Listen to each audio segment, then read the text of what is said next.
Salut les amis, aujourd'hui on va voir ensemble le business du salon de coiffure. Quand et comment se lancer là-dedans pour optimiser sa rentabilité. Je suis aujourd'hui chez Magic Air par exemple, vous pouvez les retrouver sur les réseaux sociaux et on va voir ensemble qu'est-ce qui fait la différence entre les salons qui sont tout le temps pleins et les autres et comment faire pour se démarquer. Et peut-être que c'est le business que tu as besoin de lancer cette année. Tu sauras tout ce que tu dois savoir à la fin de cette vidéo. C'est parti.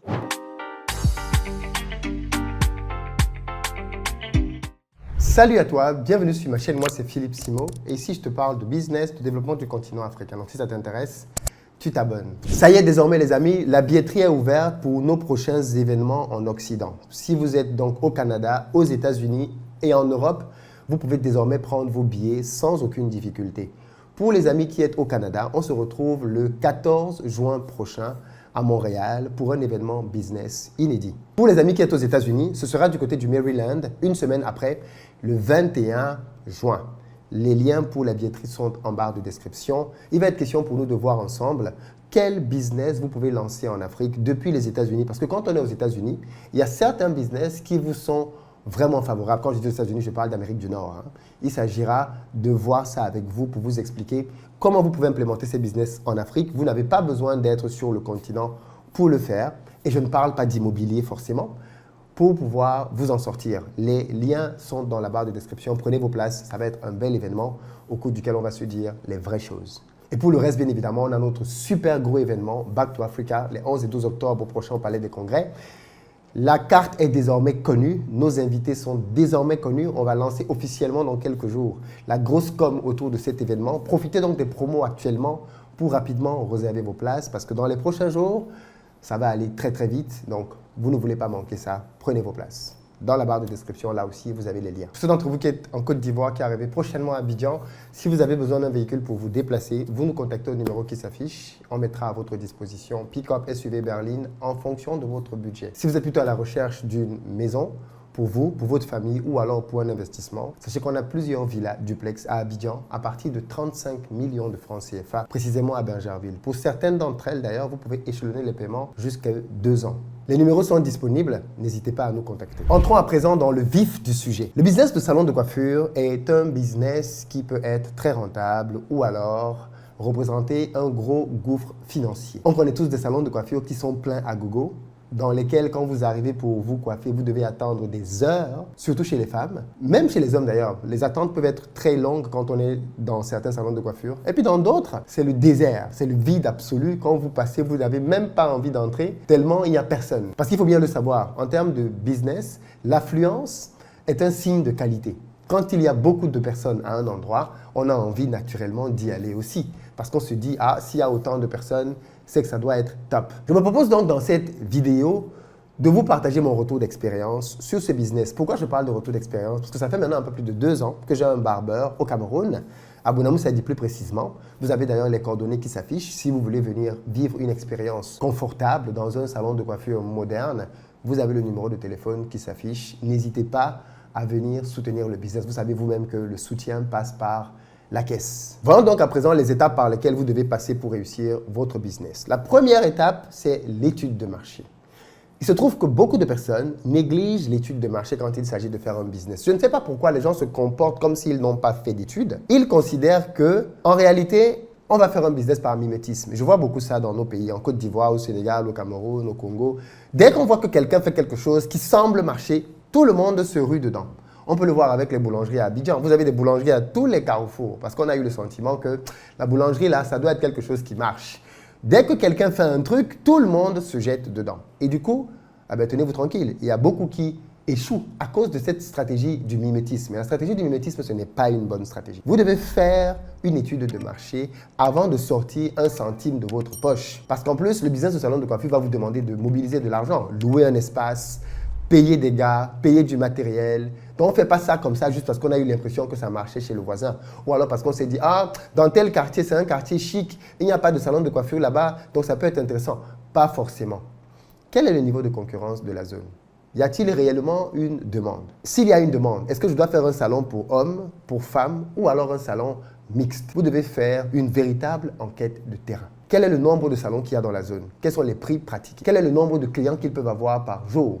Quels sont les types de prestations qu'ils proposent? Il faut identifier très clairement une cible et là-dedans, voir une niche qui peut être intéressante. Est-ce que c'est pour les familles? Est-ce que c'est pour les parents? Est-ce que c'est pour les enfants? Bref, ne négligez rien du tout. Croyez-moi, une bonne étude de marché peut vous permettre de réaliser qu'il y a effectivement peut-être déjà des salons, mais ces salons-là n'adressent pas une certaine catégorie de clientèle. Et ça peut faire bien évidemment votre force. Parce que les autres ne sont pas designés pour attirer une certaine clientèle, eh bien vous pouvez vous y aller.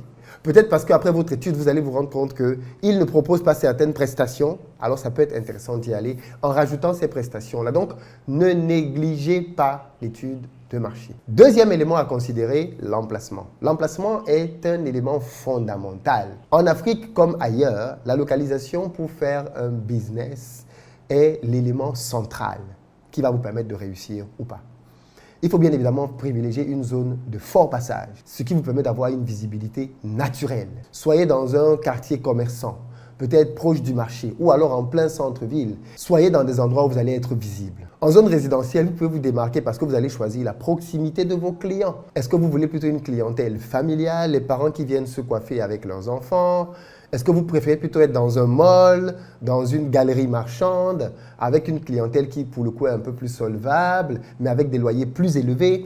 Vous devez vous poser ces questions-là. Vous devez penser à l'accessibilité, la sécurité dans l'endroit, la visibilité et surtout, bonus que je vous donne, le parking.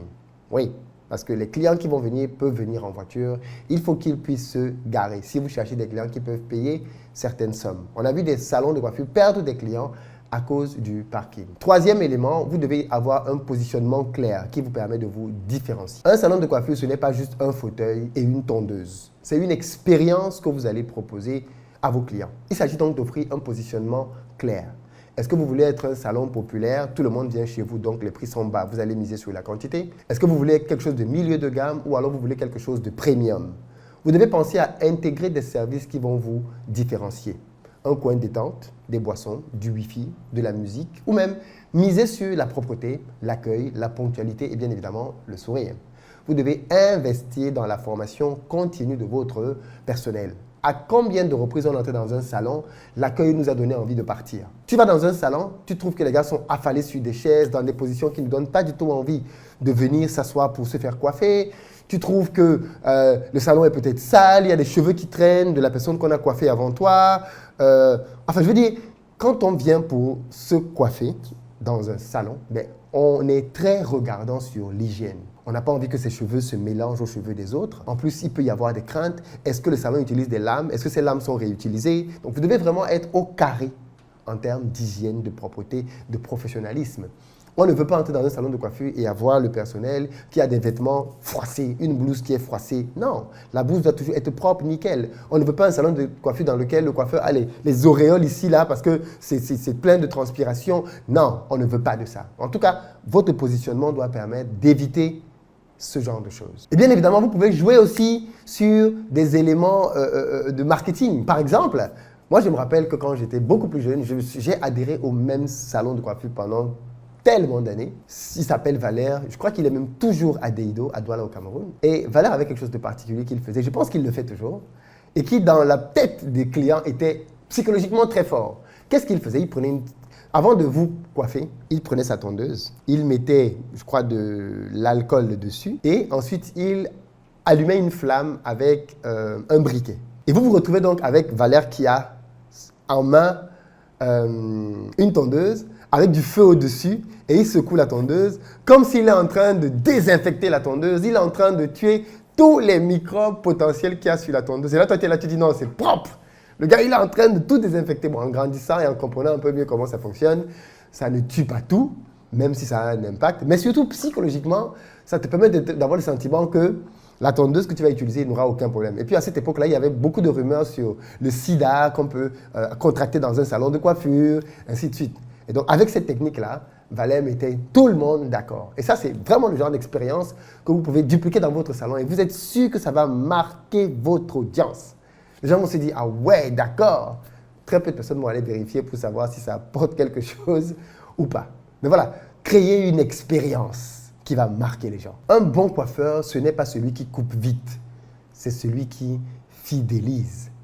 Et un bon coiffeur, c'est quelqu'un qui fait de la discussion. Pourquoi est-ce que les femmes aiment les salons de coiffure? Parce que c'est le lieu où il y a les bérets, il y a les papatos, il y a les congossas. La coiffeuse connaît tous les dossiers de tout le monde. Et même quand ce n'est pas elle qui parle beaucoup, il y a des femmes qui viennent se coiffer et elles racontent des histoires incroyables, incroyables. Donc, créez une ambiance dans votre salon. Et même chez les hommes, maintenant, ne faites pas un salon où les gens viennent, ils s'asseyent, personne ne parle et ils repartent. Non, créez une ambiance dans le salon. Le quatrième élément pour vous différencier, ce sont les ventes de produits additionnels. Pour booster les ventes dans votre salon de coiffure, vous ne devez pas avoir que de la coiffure à proposer. Mais bien sûr que non. Vous devez proposer des produits additionnels, des produits capillaires, shampoing, huile, crème, sérum, vous devez avoir. Les produits tendance, vous devez les avoir. Les marques tendance, vous devez les avoir. Vous devez avoir des appareils que vous proposez, fer à lisser, sèche-cheveux portables. Vous devez avoir des accessoires, les bonnets en satin, les peignes, les brosses.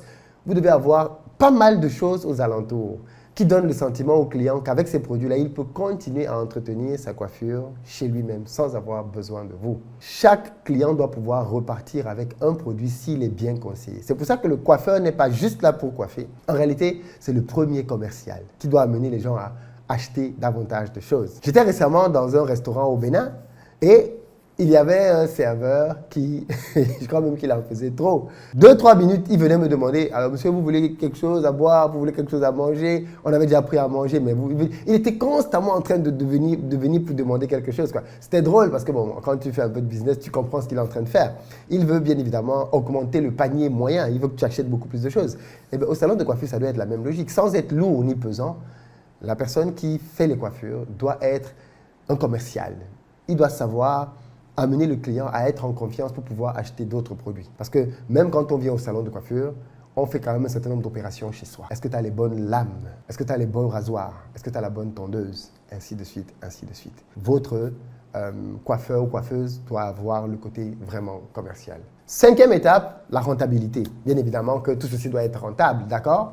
Donc, j'ai proposé de faire pour vous quelques petits scénarios, histoire de voir comment un salon de coiffure peut rapporter. Il s'agit bien évidemment d'avoir quelques hypothèses de base. Alors, en hypothèse, on part du principe qu'une coupe 2 000 francs, brushing 3 000 francs, des tresses 10 000 francs. Et ici, l'objectif, c'est d'avoir un panier moyen du client qui est à 5 000 francs. Vous avez des charges mensuelles, salaire, loyer, électricité, autour de 400 000 francs CFA.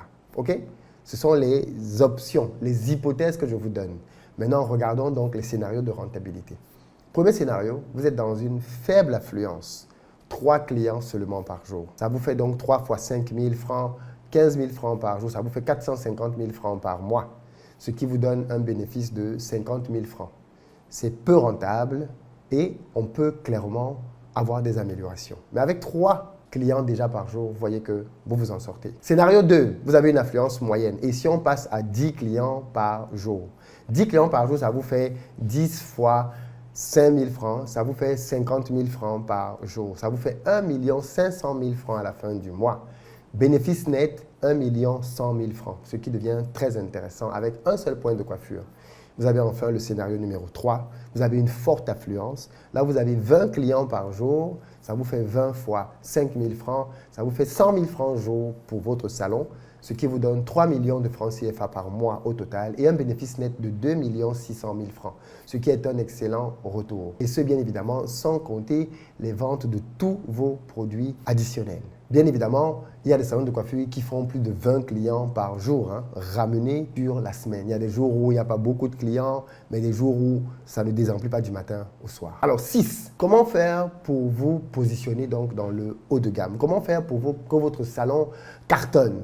Eh bien, vous devez déjà avoir un branding fort, un bon nom, un bon logo et des réseaux sociaux actifs. Vous devez avoir des uniformes de votre personnel. Vous devez avoir des cartes de prestations qui sont bien présentées. Vous devez avoir un système de fidélité fonctionnel avec des cartes à points, par exemple. Quand le client vient se coiffer, il tamponne la carte et à la fin, il a une coiffure gratuite. Vous devez avoir des offres de parrainage. Vous devez permettre, par exemple, aux gens de faire du booking en ligne pour venir se coiffer.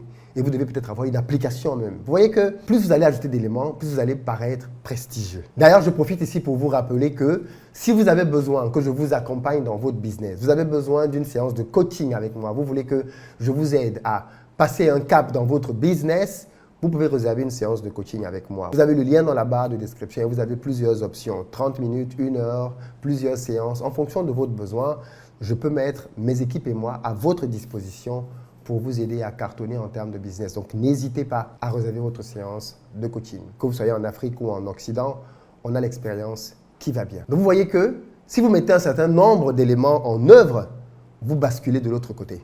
Vous basculez dans du haut standing et là, vous pouvez bien évidemment augmenter vos prix. Mais parfois, des gens veulent tout de suite aller sur du haut standing en termes de prix parce qu'ils sont dans un certain quartier et ils pensent que ça suffit. C'est très faux, les amis. Le haut standing ne se définit pas simplement par le quartier ou la beauté de l'emplacement. C'est un ensemble de codes dont je viens de vous parler d'ailleurs brièvement dans cette vidéo. On peut aller un peu plus loin que ça, mais vous avez déjà quand même une base qui vous permet de voir les éléments que vous pouvez rajouter et qui font tout de suite que votre salon passe à un niveau au-dessus dans l'esprit des consommateurs. Voilà ce que je voulais vous dire aujourd'hui sur le business de salon de coiffure.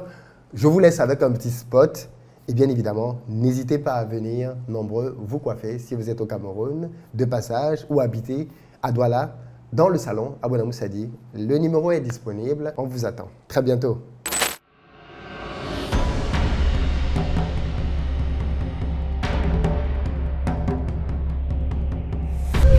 Besoin d'un cadre accueillant et convivial pour redéfinir votre beauté? Ne cherchez plus. Le Gentleman's Barber Lounge, votre salon de coiffure et de beauté pour hommes et femmes, vous offre des services de qualité supérieure. Nos experts en coiffure vous proposent une large gamme de services, y compris la coupe de cheveux pour hommes et enfants. Profitez de notre abonnement mensuel avec coupe de cheveux illimitée et des soins de beauté inclus. Pour prendre rendez-vous dès aujourd'hui, contactez-nous au 697 97 23 16. Nous sommes situés dans la ville de Douala, Bonamou Sadi, en face de l'IPPP.